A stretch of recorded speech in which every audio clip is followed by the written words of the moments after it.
On entend parfois des gens dire que le Coran affirme que la terre est plate. C'est faux. Dieu dit dans le Coran, il a dahaha la terre. Le mot arabe daha évoque une forme arrondie, ovoïde, comme un œuf. Certains disent que étendue signifie plate, mais c'est un raccourci.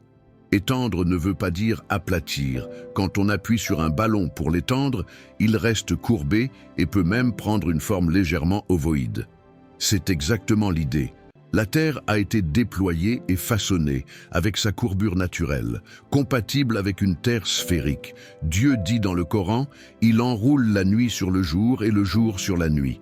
Le mot employé signifie enrouler comme un turban autour d'une sphère. Si la Terre était une plaque, il n'y aurait pas d'enroulement progressif, mais un simple basculement. Allah dit dans le Coran, chacun vogue dans une falak, une orbite circulaire. Soleil, lune, terre, tout suit un parcours ordonné.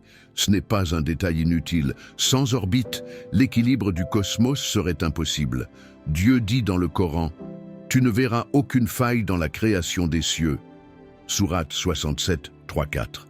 Cela montre que le cosmos est parfaitement équilibré et harmonieux.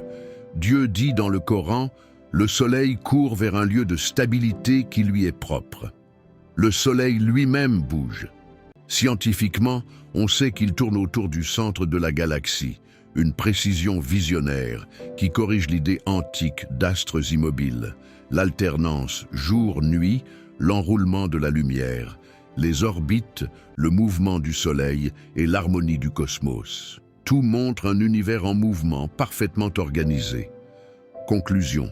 Dieu n'attend pas la science des hommes. Il transmet sa parole à l'humanité et la science ne fait que confirmer ce qu'il a déjà dit.